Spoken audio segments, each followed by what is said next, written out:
تو میں سمجھتا ہوں ایسے پجاریوں سے اور عبادت گاہوں سے شاید وہ آوارہ کارکن زیادہ بہتر کام کرتا ہے۔ اس لیے اس ملک کو جہاں اچھے اوصاف کے کارکنوں کی بڑی ضرورت ہے۔ یہ بھی ایک حقیقت ہے کہ موجودہ ملک میں جو سیاسی پارٹیاں ہیں وہ نہ جانے کیوں دھوس دھمکی کی پالیسی پر کام کرتے ہیں۔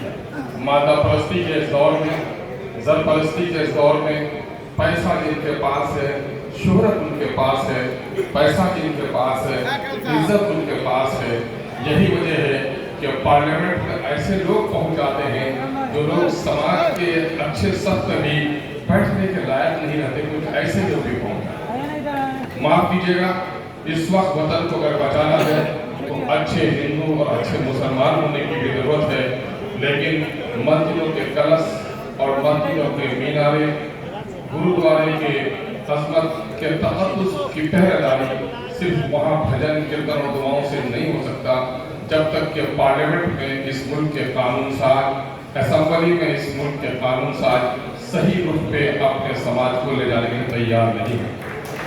اس نے ضرورت اس بات کی ہے، اور آپ تاریخ کے حوالے سے دیکھیں گے کہ جو اسپریچول لیڈرز رہے ہیں ان کا بھی ایک بڑا نام رہا ہے، لیکن جو اچھے حکمراں رہے ہیں ان کے نام سے بھی تاریخ کے اوراق بڑے بڑے ہیں۔ اس وقت چونکہ اچھے ورکرز سے مراد ہے پولیٹیکل ورکر، اس لیے میں آپ سے گزارش کرنا چاہوں گا کہ تھوڑی بات اگر طرز بھی ہو تو معاف کر دیجیے گا، چونکہ ہماری اور آپ کی خواہش صرف ایک اچھے ورکر بننے کی نہیں ہے بلکہ ایک اچھے لیڈر بننے کی بھی ہے، اور لیڈر بننے کی خواہش کو اس ملک میں بہت سارے لوگوں کو ہے، کسی کو دولت کے لیے ہے، کسی کو عزت کے لیے ہے، کسی کو شہرت کے لیے ہے، لیکن مبارک کرے بیرسٹر اسد الدین اویسی صاحب کو اور ان کے بزرگوں کو کہ اللہ تبارک تعالیٰ نے ایسی قیادت دی جو قیادت عزت، شہرت اور دولت نہیں بلکہ انسانی خدمت اور ملک کی عظمت کے لیے قیام کرنا ہے۔ ایک ایسی قیادت جو سلطان جائر کے سامنے میں سچی بات بے باکی کے ساتھ کہنے کی عادی ہو، ایسی قیادت سے ہمارا رشتہ ہے۔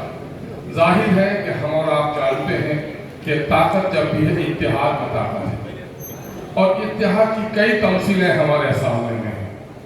اگر آپ صرف اتحاد ہی نہیں بلکہ مناسب اتحاد، اور آپ دیکھیں گے کہ تختے ہیں، تختوں کو اگر بنڈل باندھے تو اتحاد تو ہے لیکن وہ تختہ کشتی نہیں، لیکن اگر انہی تختوں کو آپ سلیقے سے جوڑ دیں تو پھر وہ تختہ نہیں کشتی ہے، اپنے بوجھ کو نہیں بلکہ اپنے سے ہزاروں من زیادہ بوجھ کو اٹھا کر لے جا سکتے ہیں۔ اس لیے صرف ورکر نہیں، لیکن ضرورت اس بات کی ہے کہ کشتی بناتے وقت اچھے تختوں کا انتخاب ہونا چاہیے، تختے سلیقے سے جوڑے جائیں۔ اگر تختہ غلط ہو، چھید ہو اس میں، تو وہ کشتی کام کی نہیں ہو سکتی۔ تاج محل بنانے کا شوق تو ہو سکتا ہے لیکن گوریا اینٹ سے کبھی تاج محل کو بنایا نہیں جا سکتا۔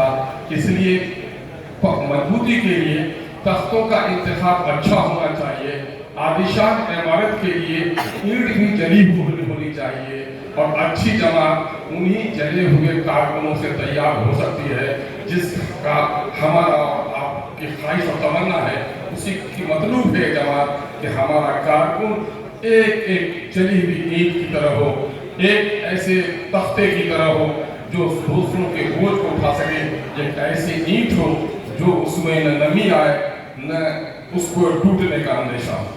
آئیے اس کے لیے ہمیں کیا کرنا پڑے گا؟ اس کے لیے پہلے تو یہ کرنا پڑے گا، اپنا گول طے کرنا پڑے گا کہ ہم آخر ایک پولیٹیکل ورکر ہیں، کس لیے ہیں؟ مقاصد کئی ہوتے ہیں۔ بازاروں کی طرف وہ ریلا جاتا ہے، وہ ریلا کوئی ناچ اور تماشے کے لیے جاتا ہے، کوئی شوقین چیز کی خریداری کے لیے جاتا ہے، اور کوئی بیچارہ اپنی بوڑھی ماں کی دوائی کے لیے جاتا ہے۔ جو جس کا مقصد جیسا ہوتا ہے اس کے عمل میں ویسی ہی سنجیدگی ہوتی ہے۔ ہم پہلے یہ طے کریں کہ ہم سیاسی کارکن کیوں بننا چاہتے ہیں۔ پولیٹیکل ورکر ہم اس لیے بننا چاہتے ہیں کہ جس ملک کو بنانے اور سنوارنے میں، جس ملک کو عظمت کی بلندی تک پہنچانے میں ہمارے بزرگوں کا بڑا رول رہا۔ اس ملک میں سڑکیں ہی تعمیر کروائی صرف ہم نے इस मुल्क में इमारतें तामीर नहीं कराई, बल्कि इस मुल्क में अगर आप समझेंगे दलितों और मुसलमानों का बड़ा रोल रहा है। दलितों का रोल ये रहा है कि दलितों ने इस मुल्क के जाबिर और जालिम हुक्मरानों का और समाज के उन गलत मजहबी नजरियात के लोगों का बड़ा जुल्म सहा है, और जुल्म सह के भी उसने बहुत तक आवाज नहीं लगाई। और अगर आवाज लगाने का जज्बा किसी ने दिया तो माइनॉरिटी, मुस्लिम माइनॉरिटी के लोगों ने दिया। इस बात को तारीखी एतबार से हमारे नौजवानों को दिल से निकाल देना चाहिए। जब आज का कोई फरेबी मीडिया या कोई ऐसा पॉलिटिकल बदमाश वर्कर जब ये कहता है मुसलमानों के लिए दो ही स्थान, चाहे तो पाकिस्तान वरना कब्रिस्तान, तो हमारा जो नौजवान है वो कहीं ना कहीं सर झुका देता है। लेकिन कहना चाहिए, बैरिस्टर अब्दुल अवैसी साहब ने बड़ा पाकीज़ा जुमला कहा है कि हम बाई बर्थ नहीं बाई चॉइस मुसलमान हैं। तुम्हारे लिए मौका कहीं नहीं था, हमारे तो मौका भी था, लेकिन उसके बाद भी हम नहीं गए। ये तो वतन से हमारी वफादारी की दलील है। लेकिन मुसलमान कह के कभी कभी ये कहते हैं कि अरब से आए, इन नादानों को बता देना चाहिए कि हम मूल निवासी हैं। मेरे बाप दादा, मुमकिन है कि चंद के बाप दादा आए होंगे, आर्यन नस्ल के लोग भी हैं जिनका अपना वतन ये नहीं रहा है, उनको ये ताना नहीं देते, लेकिन अकलियत के लोग वो ताना देते हैं।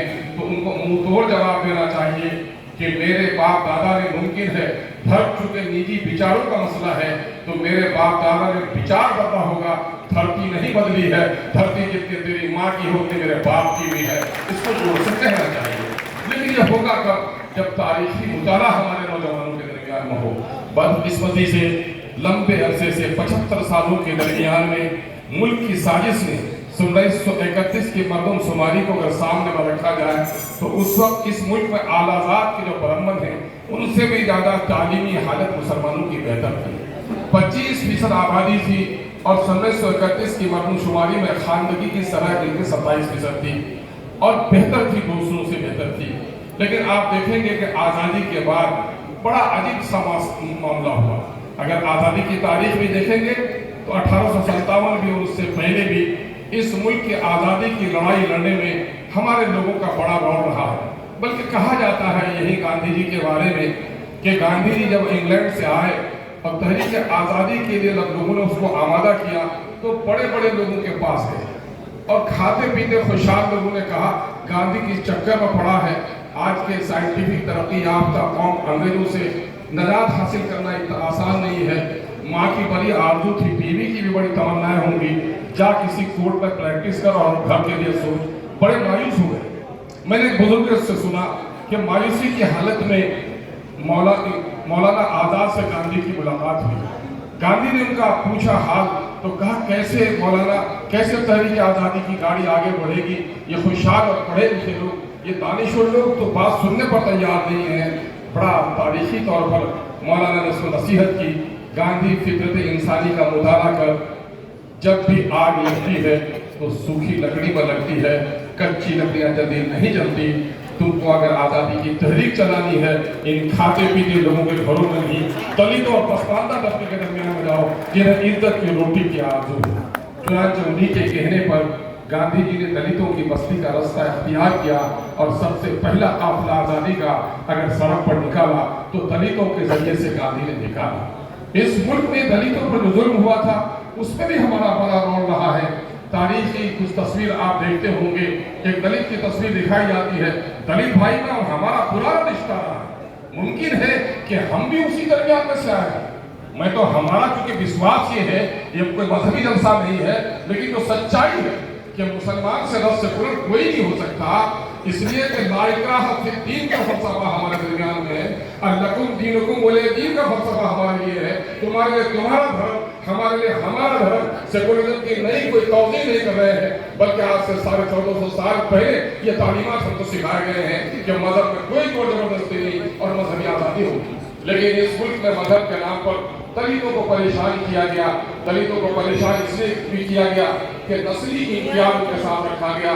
उनके कमर में चूंकि यही इलाका रहा है डॉक्टर भीमराव अम्बेडकर साहब का, बचपन उनकी पिटाई भी हुई, वो तालाब नहा, कुत्ते और सुअर को नहाने की इजाजत थी, दलितों को भी नहाने की इजाजत नहीं थी। वो तारीखी वाक़यात के सामने में है और इनके कमर में मंडी में रहती हांडी लटका हुआ रहता था, झाड़ू और गले में घंटी। जब ये निकले तो घंटी बजे ताकि बड़े लोगों के इरादे मनहूस न हो इनको देखकर। बड़े लोगों के दरवाजे पे जाए तो अगर ने थूकने की नौबत न हो तो हांडी में थूके, अगर वहां से आए तो कदमों के निशानात, कुत्ते और बिल्ली के कदम के निशानात हो सकते थे, लेकिन दलितों के निशानात नहीं हो सकते थे और वहां झाड़ू से मिटा के आना पड़ता था। मेरे कहने के अर्थ ये है कि इस मुल्क में बतौर हुक्मरां के नहीं बल्कि तकरीब इंसानियत का भी पैगाम अगर किसी ने दिया है तो बैरिस्टर और हमारे आबा व अजदाद ने दिया है, सारे इंसानों को गले लगने का पैगाम हमने दिया है। लेकिन आज हम कहाँ हैं?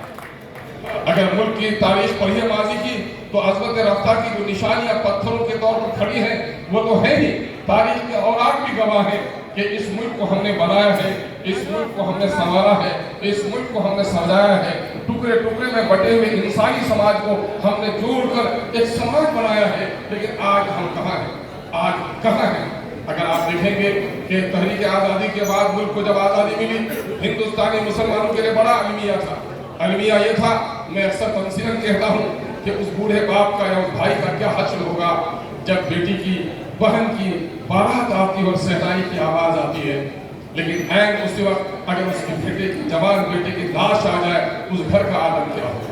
ठीक वही हाल हमारा था कि मुल्क की आज़ादी में को खुशी थी, बल्कि 1947 में सूरज की जो पहली किरण निकली थी, माफ कीजिएगा महाराष्ट्र के मेरे भाइयों, मैं उस सीमांचल से हूँ कि 1947 की 15 अगस्त को आजाद सूरज की किरणों ने सबसे पहले अगर सलाम किसी को किया था तो सीमांचल के इलाकों को किया था, भले ही आज हम बधा हैं। लेकिन हमारे हाथ क्या था? एक तरफ आजादी की खुशी, दूसरी तरफ अपने लोगों के बढ़ जाने का गम। बेटा यहाँ रह गया, माँ वहां चली गई, बीवी यहाँ रह गई, शौहर वहां चला गया। मुल्क बड़ा था लेकिन बढ़ गया, और हम रहे कि हम इस मुल्क से मोहब्बत करेंगे, लेकिन मोहब्बत का तो इनाम मिलना चाहिए। लेकिन अफसोस कि इस मुल्क के मुट्ठी भर फासिस्ट लोगों ने हमारी इस मोहब्बत का सिला हमारे ऊपर मुख्तलिफ किस्म के जुल्म और ज्यादती कर दिया। सबसे पहली जो तलवार हम पर चली कि इस मुल्क में जात पात के नाम से लोग पेशे के एतबार से जाने जाते थे।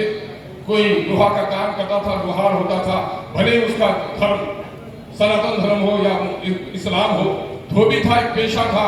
लेकिन सन 1950 में जब यहाँ पर कानून का नफाज हुआ तो आप देखेंगे कि 15 अगस्त सन 1947 की 26 जनवरी को नफाज हुआ और अगस्त की 10वीं तारीख में एक सर्कुलर जारी हुआ प्रेसिडेंशियल, और उसमें ये बात कह दी गई कि एससी और एसटी जो लोग हैं, पसमानदा शेड्यूल कास्ट जो लोग हैं, शेड्यूल ट्राइब जो लोग हैं, उनका मजहब अगर मुस्लिम है, अगर सिख है, ईसाई है, नन हिंदू को नहीं माना जाएगा। और उस पर सदर जमहूरिया ने दस्तखत करके सबसे पहली जो छुरी चलाई, जब चलाई कमजोर मुसलमानों पर, वो दस्तूर का हवाला देकर चला गया। उसी आर्टिकल 341 की लड़ाई आज लड़ी जा रही है। और उसके जरिए से क्या हुआ कि पार्लियामेंट में अगर आप देखेंगे कि अक़लियतों की जो नशिस्त है, अगर मुल्क में 15% की आबादी मान लें तो आप देखेंगे कि 100 में 15 अगर तो 543 में 500 में 75 और 43 में भी हमारा 6 का हिस्सा होता है, यानी 80 से ज्यादा लोग होने चाहिए था। जमहूरियत का यही बुनियादी फलसफा है कि जिसकी जितनी आबादी उसकी उतनी हिस्सेदारी, लेकिन कहाँ 80 की हिस्सेदारी, और हम पहुंच कहाँ गए हैं? 20-22 से ज्यादा नहीं पहुंच पाते। तारीखी वाकया था, कभी लोग 40 से ज्यादा पहुंचे, और 20-22 में से ज्यादा शरीफ ज्यादा होते हैं जो अपना मुंह कभी नहीं खोलते। कुछ लोग होते हैं पार्टी के गुलाम होते, उनकी इजाजत के बगैर अपनी जबान नहीं खोलते। बैरिस्टर सऊदी अवैसी की तरह बहुत ही कम लोग होते हैं जो बेखौफ होकर अपनी बात को पेश करने का काम करते हैं। असल कहने की गलत गायब ये है कि अच्छे वर्कर की जरूरत इसलिए है कि पार्लियामेंट में पहुंचाने के लिए, असेंबली में पहुंचाने के लिए सिर्फ वोट नहीं बल्कि वर्कर की जमात होनी चाहिए। अगर वर्करों की जमात होगी, साले वर्कर होंगे, साले नेता होगा और साले हुकूमत होगी, पार्लियामेंट असेंबली में गलत कानून को रोका जाएगा। इस मुल्क की गंगा जमनी तहजीब और सेकुलरिज्म की हिफाजत अगर मुमकिन है तो हमारे बगैर मुमकिन नहीं हो सकती।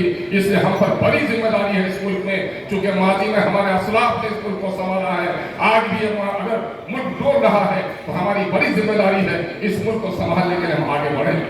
मैं MIM के नौजवानों से, चाहे वो किसी जात और मजहब के हों, मैं उनसे कहूंगा کہ سب سے پہلی ذمہ داری وفاداری کی ہے، فرما برداری کی ہے۔ طاقت بغیر جماعت کے نہیں، اور جماعت بغیر اطاعت امارت کے نہیں۔ طاقت جماعت میں ہے، اور جماعت بغیر لیڈر کے نہیں، اور لیڈر بغیر اطاعت اور اوبیڈنسی کے نہیں۔ وہی جماعت دنیا میں کامیاب ہوتی ہے جو اپنے لیڈر کو فالو کرتی ہے۔ دیکھو میں دو چیز ایک بات کہوں گا، ایک چیز ہے جماعت، ایک چیز ہے بھیڑ۔ جماعت کہتے ہیں یہ خاص ڈسپلین، نظم و ضبط کے ساتھ انسانوں کی جماعت کو، اور بازاروں میں جو انسان کی بڑی جماعت آپ دیکھ رہے ہیں وہ بھیڑ ہے۔ بھیڑ میں طاقت نہیں ہوتی، طاقت جب بھی ہوتی ہے جماعت میں ہوتی ہے۔ میں اپنے گاؤں کے لوگوں کو سمجھانے کے لیے اکثر کہتا ہوں کہ کہیں کوئی عمارت تعمیر ہونی ہے اور وہاں کانٹریکٹر نے 10-20-25 ہزار اینٹیں جمع کر رکھی ہیں، اور اس میں مئی جون کی چلچلاتی دھوپ ہے، ایک مزدوروں کی جماعت اس کے سائے میں بیٹھی، سورج ڈھلا ہے، سایہ آیا ہے، اس کے سائے میں وہ بیٹھے، لیکن جو ہی آندھی اٹھتی ہے مزدوروں کی وہ جماعت یا سائے میں بیٹھا ہوا انسان وہاں سے بھاگ جاتا ہے۔ کیوں؟ اندیشہ ہے کہ اینٹ تو 40,000 ہے، لیکن یہ جو طوفانی ہوا چلتی ہے اس کو یہ روک نہ پائے گی، گرنے کا اندیشہ ہوتا ہے۔ وہی 5,000 کی اینٹ اور سلیقے سے ایک دیوار بنی ہوئی عیدگاہ کی یا اسکول کی، وہ مزدوروں کی جماعت وہاں جا کر دب کر بیٹھ جاتی ہے۔ وہ سمجھتی ہے یہ دیوار ہمیں اس طوفانی آندھی سے ہمارا مقابلہ کر لے گی، ہماری بچاؤ کر لے گی۔ کیوں؟ اس دیوار میں چونکہ ڈسپلین ہے، طاقت ہے، جماعت ہے دیوار میں، تو حفاظت کرتی ہے 4,000 اینٹ، اور وہاں ڈسپلین نہیں ہے، جماعت نہیں ہے، اس کے اندر میں بھیڑ ہے، وہ تو بھیڑ سے تب جانے کا اندیشہ ہوگا۔ تو جماعت کے لیے کیا ہے؟ اس اینٹ نے جماعت بننے میں کئی چیزیں کی ہیں۔ یہ اینٹ نے جماعت بننے کے لیے ایک خاص نظم کو قبول کیا ہے، اس نے سیمنٹ کی تلخی برداشت کی ہے، اور ایک اینٹ نے دوسرے اینٹ پر دوسرے کو برداشت کیا ہے۔ ایک اینٹ اگر دوسرے اینٹ پر برداشت نہ کرے اینٹ کو، تو تصور تو ہو سکتا ہے محلوں کا، لیکن تعمیر نہیں ہو سکتی ہے کسی دیوار کی۔ اس لیے اگر آپ جماعت بنانا چاہتے ہیں تو اپنے درمیان میں ایک دوسرے کو برداشت کرنی پڑے گی۔ آج کے پہلے تو زمین ہی جھگڑے کا مسئلہ تھا، لیکن آج کل ایک تیسری چیز بھی آ گئی ہے، شہرت نے ہمیں ایسا باولا کر دیا ہے کہ ہم ڈسپلین کا کہیں بھی خیال نہیں رکھتے۔ اور اس وقت تو موبائل نے ہمارے بچوں کو، نوجوانوں کو اور بے قابو کر دیا ہے، ان کے ڈسپلین کو توڑنے میں۔ وہ یہ ہونا چاہیے کہ ہمارے کارکن کا سب سے بڑا گول یہ ہونا چاہیے کہ اس ملک کی سالمیت ہم چاہتے ہیں، اس ملک کے کمزور طبقات کے لیے ہم انصاف کرنا چاہتے ہیں، اس کے لیے ہمیں سیاسی طاقت حاصل کرنی ہے۔ سیاسی طاقت حاصل کرنی ہے تو اپنے جماعت کے امیر کی وفاداری کرنی ہے، اس کی فرما برداری کرنی ہے، اور سیاسی طاقت حاصل کرنی ہے تو سماج کی خدمت کرنی ہے۔ چونکہ ہم انسان کو صرف اپنی گفتگو سے نہیں قائل کر سکتے، بلکہ جب تک ان کے دکھ درد میں شامل نہ ہو جائیں۔ گاؤں کی کسی بڑھیا کو اگر وردھا پینشن نہیں مل پا رہا ہے تو وردھا پینشن کے لیے کوشش کرنا ایک اچھے ورکر کی خوبی ہے۔ اچھے ورکر کی خوبی صرف ڈائس میں آ کر تقریر کر لینا، اپنے نیتا کے بازو میں تصویریں چھپوا لینا نہیں ہے، بلکہ بسا اوقات نیتا کے قریب ہو بھی نہ پائے، لیکن نیتا کا جو مقصد ہے اور پارٹی کے جو عزائم ہے کہ سماج کے کمزور طبقات کو، غریبوں کے بچے اسکول کیسے جائیں، بیماروں کو دوا کیسے ملی ہے، اگر سڑک ٹوٹی پڑی ہے فوری طور پر ڈپارٹمنٹلی ٹھیک نہیں ہو سکی ہے، اگر ایم آئی ایم کا 10 نوجوان ہے تو وہاں وقتی طور پر کچھ ریٹ ڈال کر مسافروں کے لیے آنے جانے کا راستہ اگر بہتر کر دیتا ہے، اور اگلی بستی میں خندق اگر نظر آئے تو لوگ یہ کہنے پر مجبور ہو جائیں کہ اس محلے میں چونکہ ایم آئی ایم کے نوجوان ہیں، سڑک سرکار کوئی طور پر مرمت ہونی تھی لیکن نہ ہو سکی مرمت، لیکن ان نوجوانوں نے وقتی طور پر راحت پہنچا دینے کا کام کیا ہے۔ یہ افادیت ہمارے لوگوں میں ہونی چاہیے۔ ہمارے لوگوں میں یہ کرنے کے لیے ضرورت دونوں طرف سے ہے کہ صرف یہ وفادار ہو جائے ورکر، اس میں لازم ملزوم ہے کہ جو ان کا امیر ہو، امیر بھی اپنے معمول کا خیال رکھے۔ بسا اوقات ہوتا یہ ہے کہ ہمارے بہت سارے پارٹی کے جو اکائی کے ذمہ دار ہیں ورکر کو بندھوا مزدور سمجھ لیتے ہیں، اس سے بھی ہمارے بہت سارے ورکروں میں بغاوت کی فضا پیدا ہوتی ہے۔ ایک امیر کی عطا اور ماتحت کے ساتھ محبت، یہ تو پیام انسانیت نہیں، موزن انسانیت کا پیغام ہے، اس کو ہمیں قبول کرنا چاہیے کہ اپنے ماتحتین کے ساتھ ہم اچھا سلوک کریں۔ اور دوسری بات یہ ہے کہ جو ہوتی لوگ کہتے ہیں کہ مودی جی جب سے آئے ہیں تو مسلکی طور پر لڑنے والوں میں بڑا اتحاد پیدا ہو گیا. میں اس اتحاد کو اتحاد نہیں سمجھتا. اصل اتحاد خوف کے عالم میں تو کتا بلی سانپ نیولا سب کہیں ایک کشتی پر سوار دکھتا ہے, دوسرے کو نہیں دستا. ابھی ہمارے ہاں 2017 میں سیلاب آیا, ایک بچہ بہ گیا ہمارا اور 3 دن تک درخت پر رہا.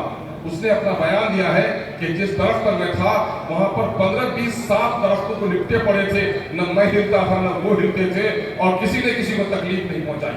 آپ اسے کیا کہیں گے؟ سانپ اور انسان کی دوستی ہو گئی؟ سانپ اور انسان کی دوستی نہیں ہوئی, وہ خوف کا عالم تھا. تو خوف کے عالم کے اتحاد کو اتحاد نہیں کہا جاتا ہے.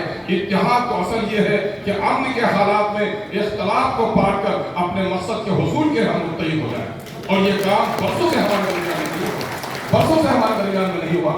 اور اس کی وجہ یہ ہے, چاہے سچت کمیٹی ہو, کندو کمیشن ہو, رنگا پچھلا کمیٹی ہو, یا پھر آپ کا گوپال سنگھ پینل ہو, یا بہار میں آرمی کی رپورٹ ہو, یا دوسرے اسٹیٹ کی جو رپورٹ ہے, وہ رپورٹ اس بات کو پیش کرتی ہے کہ اس وقت ملک میں ترقی ہوئی ہے.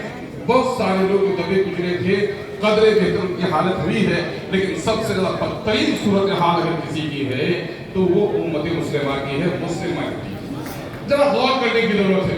میں علماء کی بھی, معزز علماء کی بھی تعداد دیکھتا ہوں, مجھے معاف کریں, میں مسجد کے میناروں کا مخالف نہیں, وہ تو مقدس ہے ہمارے لیے, وقیت کے مینارے ہمارے ہیں. لیکن آزادی کے وقت کی تاریخ آپ کو یاد ہے کہ ہماری مسجدیں توڑی گئیں, مسجدیں جلائی گئیں. اگر اس وقت گھاس پھوس کی مسجد بنی تھی, الحمدللہ ہم نے فلکوش مینارے والی مسجد تعمیر کر لی. اس وقت اگر ہمارے مدرسے اور خانقاہوں کو نظر آتش کیا گیا تو آج الحمدللہ یونیورسٹی کی عمارتوں کو شرما دینے والے مدارس ہم نے بنا دی. لیکن رپورٹ تو سچے کی یہ کہتی ہے کہ ہم اٹھے نہیں ہیں, گرے ہیں. اس کا مطلب کہ ہماری مسجدیں بڑی ہیں, مینارے اونچے ہوئے ہیں, مدارس بڑے ہیں, لیکن ہم اونچے کیوں نہیں ہوئے؟ اس کی بڑی وجہ ہے کہ اس ملک میں ایک لمبے عرصے تک, معاف کیجیے گا, ایک جملہ میں بچپن میں پڑھتا تھا تو اس وقت بھی ذرا انرجی ہوتی تھی, اور آج بھی اس کو دیکھتا ہوں. ہمارے یہاں جو جلسے ہوتے تھے 3 جملے سے مقرر لکھے ہوئے ہوتے, اس میں لکھا ہوا ہوتا کہ آواز کے لیے لاؤڈ اسپیکر ہوگا, مستورات کے لیے پردے کا معقول انتظام ہوگا, اور جلسے کو سیاست حاضرہ سے کوئی تعلق نہیں. اور نتیجہ یہ ہوا کہ سیاست کو لوگوں نے سجر ممنوع سمجھا اور سیاست سے لوگ کنارے کس ہو گئے. اور ایک بڑے عالم کو کہنا پڑا آج کہ جن لوگوں نے اشتہار میں جن کے برادری نے لکھا تھا, ان میں کے بڑے عالم کو کہنا پڑا, مولانا ابوالحسن علی ندوی رحمۃ اللہ علیہ کو, اللہ ان کو غنی رحمت کرے, کہ تمہارا بچہ 5 وقتہ نہیں تہجد گزار ہو جائے, اگر تم سیاسی شعور سے واقف نہ رہے تو تمہارے 5 وقتے پر بھی پابندی لگتے ہوئے دیر نہیں لگے. لگتا ہے کہ آج ہم اس دور سے گزر رہے ہیں. اس کے کئی اسباب ہیں. ہماری سوسائٹی کی جو لیڈرشپ ہوتی ہے وہ لیڈرشپ کئی حصوں میں تقسیم ہے. کچھ لوگ خالصاً پولیٹیکل ہوتے ہیں, کچھ لوگ پیسہ کما لیے, ان کو M L A M P بننے کا شوق ہوتا ہے, وہ آ کے اتفاق کے طور پر لیڈر بن جاتے ہیں. اور الیکشن بھلے ہی نہیں لڑے, الیکشن کے زمانے میں ہمارے جو علماء ہوتے ہیں ان کی بھی بڑی اہمیت ہو جاتی ہے. کچھ لیڈر ان کے آ جائیں, کچھ لیڈر ان کو بازو میں بیٹھا لیں, تو وہ بھی سمجھنے لگتے ہیں کہ ہم اس میں سے ضرورت ہے, ہم ان کے اہمیت کا انکار نہیں کر سکتے. لیکن چونکہ جن مدارسوں میں یہ فارغ ہوتے ہیں, ان مدارسوں میں موجودہ وقت ہندوستان کے سیاسی اتار و چڑھاؤ کی تعلیم ہونی چاہیے, پولیٹیکل سائنس کی تعلیم ہونی چاہیے. لیکن میں بہت سارے مدارس میں گیا اور میں نے معلوم کرنے کی کوشش کی کہ ان کے ہاں مدینے کے منشور کی تو تعلیم ہوتی ضرور ہے, لیکن جس جمہوری ملک میں ہم رہ رہے ہیں اس جمہوری ملک کے آئین, قانون, ان کے انتظام, ان کے انصرام, ان کا جو ایڈمنسٹریٹو اکائیاں ہیں, ان کے بارے میں بچوں کو پڑھایا نہیں جاتا. بلکہ میں نے کئی جگہ گزارش کی اور مطالبہ کیا کہ آپ ان کو نصاب کا شامل کیجیے تاکہ یہاں کے فارغین جائیں ہمارے تو ہماری اچھی نمائندگی کریں. اور میں تو امید کرتا ہوں کہ اگر ایسے تراشیدہ لوگ جو لوگ دیانتداری کا پیرہن اوڑھ کر آتے ہیں, وہ لوگ اگر سیاسی شعور سے آگاہ ہوں تو ہمارے سب سے بہترین قائد ہو سکتے ہیں. مولانا آزاد کی جگہ آج بھی خالی پڑی ہے, اسی مولانا کی تلاش ہے جو قرآن کی تفسیر بھی لکھتا تھا اور گاندھی اور نہرو کو سیاست کے اسباب بھی پڑھاتا تھا. آج ضرور اس بات کی تو ہمیں اچھے ورکر بننے کے لیے ہمیں करना पड़ेगा कि इस मुल्क में अगर हम इज्जत के साथ रहना चाहते हैं, और एक बड़ा मकसद जो पूरी इंसानियत का है और मुस्लिम लोगों के लिए ज़्यादा है जिम्मेदारी, वो ये है कि अगर आप महाराष्ट्र के इलाके में हैं, आप हैदराबाद के इलाके में हैं, मैं अपने लीडर को मुबारकबाद देता हूँ कि हैदराबाद में रहकर अपनी सियासत को मजबूत और मुस्तहकम करने, अपनी शोहरत, अपनी इज्जत और अपनी सियासी पार्टी के इस्तेहकाम के लिए काफ़ी था। लेकिन कहा तो हमें ये गया है, सिखाया ये गया है कि कहीं भी पूरी जो जमात है वो जिस्म वाहिद की तरह है, और किसी भी आज़ू को तकलीफ पहुंचे तो पूरा जिस्म उसके दर्द को महसूस करता है। पैर के अंगूठे की दूरी आंख से लगभग 6 फीट की 5 फीट की होती है, लेकिन अगर कांटा चुभता है पैर के तलवे में तो आंख के पुतलियों से हमारा अश्क रवा हो जाता है। ये किसकी अलामत है? ये अलामत है किसी जिंदा जिस्म की। और मुर्दे का बाजू भी काट देंगे तो उनके आंखों से आंसू नहीं निकलेगा, लेकिन जिंदे के पैर में भी कांटा चुभे तो आंखों से आंसू कोई नहीं निकल सकता। तो हम अगर ये जिंदा मिल्लत है तो पूरे मुल्क में जहां भी अगर कोई तकलीफ किसी की होती हो तो उसके लिए हमें लड़ना वाजिब है, और लड़ने के लिए पॉलिटिकल प्लेटफॉर्म के सिवा कोई दूसरा रास्ता नहीं है।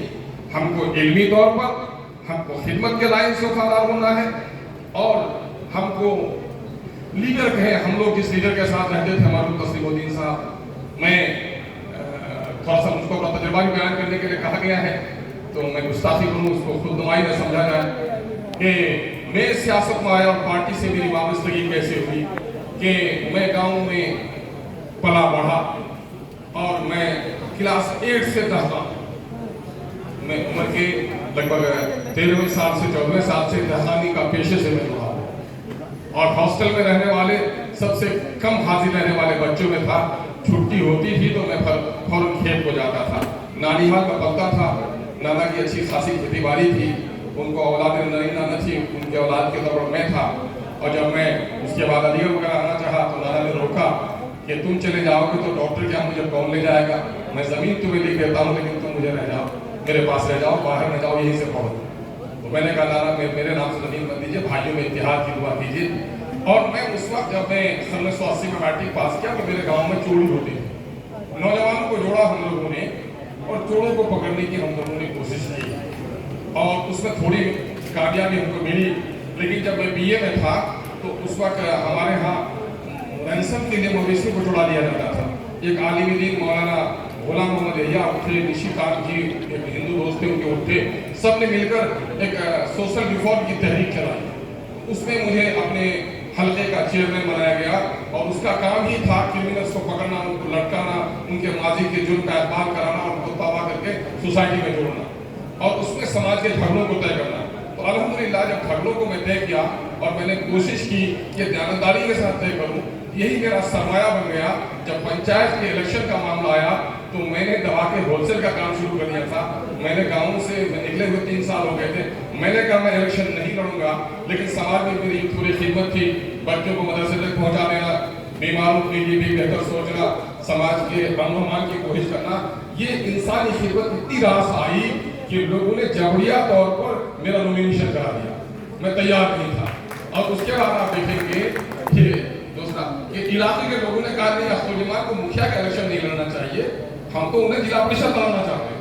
तो दूसरी पंचायत के लोगों ने आकर मुझे जिला परिषद के लिए जबरिया पर खड़ा कर दिया, कहा कि आपको चेयरमैन बनना है, आप वहां लड़िए, लेकिन पैसे चले गए। और उस वक्त मैं जिस लीडर के साथ था, चेयरमैन बनाने की बात मुझे थी, लेकिन उस वक्त पैसे चल गए और मैं चेयरमैन नहीं बन सकता। ये वक्त होता है बड़ा अजीब सा, जब मुआहदा किसी वर्कर से हो किसी लीडर का, और खुदा न खास्ता वो मामला उस वक्त तय न हो पाए तो लीडर के कई बगावत का जज्बा पैदा हो जाता है। मैं अपना तजुर्बा कहना चाहता हूँ, मेरे बहुत सारे हमदर्दों ने बगावत की मुझको, लेकिन मैंने कहा कि नहीं, जरा और दिन चल के देख लूँ। तो मुझको पार्टी से जुड़कर काम करने का मौका मिला, और नतीजा ये हुआ कि जब MLA का इलेक्शन हुआ तो इलाके में ऐसी पजीराई हुई कि टिकट देना वक्त की मजबूरी हो गई, और मैं खिदमत पर लगा हुआ रहा। मैं जो खिदमत पर लगा हुआ ये 4 साल तकरीबन 3 साल, तो दूसरे जो वर्कर्स थे उनको ये था, दूसरे जिला परिषद के मेंबर थे कि मैं ठेका लूँ, ठेकेदारी का काम करूँ। अल्हम्दुलिल्लाह मैंने अपने आप को ठेकेदारी से बचा कर रखा और खिदमत का काम किया। खिदमत के नतीजे में पार्टी ने भी कबूल किया, लीडर भी टिकट देने पर मजबूर हुआ, और मुझे फिर लोगों ने चुना भी। तो इस एतबार से अगर मैं कहूँगा, और मैं कहूँगा कि शायद यही चीज़ मेरे लीडर जनाब सदुद्दीन अवैसी साहब की तरफ भी गई कि हम लोग जो कहते हैं पाबंद अहद रहते हैं, टल जाए कोई। मुझे कहा गया था कि भाई आप MP का इलेक्शन लड़ो, और जब मैं लड़ने लगा तो वहाँ पर फासिस्ट कुव्वतें जीतने पर सारी साजिश कर चुकी थी, हमारे कोर्ट तकसीम हो रहे थे। तो उस वक्त मैंने फैसला किया, मेरे साथ मुआहदा ये था कि अगर आप हार भी जाएंगे तो आप MLC बनाकर मिनिस्टर बनाए जाएंगे। 4 आदमी थे हम लोग बगावत करने वाले पार्टी से, और उस वक्त अक़लियत के मसाइल को लेकर बगावत उन्होंने की थी। उन 4 में से 3 MLC भी बनाए गए, वजीर भी बनाए गए, लेकिन अल्हम्दुलिल्लाह वजीर बन भी जाता तो मुझे उतनी खुशी नहीं होती जितना MIM का एक आम कारकुन बनने में। इसलिए MIM के कारकुन बनने में एक तरबियत होती है। हमारे रोज अब नॉलेज हो रहे हैं, कानून के बोलते तार किए जा रहे हैं, बेटियां गैर महफूज हैं, कानून जो हमारे खिलाफ गलत आ रहे हैं। मुल्क के हालात ऐसे, घबराने की जरूरत नहीं है। मैंने कल भी कहा था, नारे नमरूद में भी इब्राहिम को अल्लाह ने बचा लिया है। इन नमरूदों से बढ़कर ये नमरूद नहीं हो सकते, हम इसका मुकाबला करेंगे इंशाअल्लाह। लेकिन मुकाबले के लिए जरूरी है कि सियासी मैदान में मुकाबला दुआओं से नहीं होगा, सियासी मैदान में मुकाबला तो सियासी अमल के जरिए से होगा। इसलिए अहम इशूज पर हमारे जो अच्छे वर्कर्स बन सकते हैं, जो सोसाइटी के मसाइल को हल करने पर तवज्जो दें, पब्लिक के जो असल मुद्दे हैं उसको लेकर ऑफिसों में लड़ाई लड़ें, मुल्क में सूबे में जो अहम इशू होते हैं उन इशू से अपने लोगों को बाखबर कराएं। छोटी छोटी गोष्ठियाँ करना इस वक्त बदकिस्मती से हुआ ये है कि पढ़ने का मामला खत्म हो गया है, और लोग मोबाइल की दुनिया से जुड़कर समाजी जिंदगी कर लोगों की एक वफा जिंदगी हो गई है। लेकिन जरूरत है कि हमारे MIM के जो वर्कर हैं वो चौपाल बैठाएं, चाय के नाम पर महफिलों का इनेकाद करें, और हमारे दरमियान में चूंकि बाल मजदूर माइनॉरिटी के लोग ज्यादा हैं, दलित लोग ज्यादा हैं, कम पढ़े लिखों की तादाद दलितों की ज्यादा है। एक जमाना था सैयद हामिद हुसैन से कहा गया कि हामिद साहब आप UPSC की जो तैयारी करा रहे हैं तो पॉलिश टाई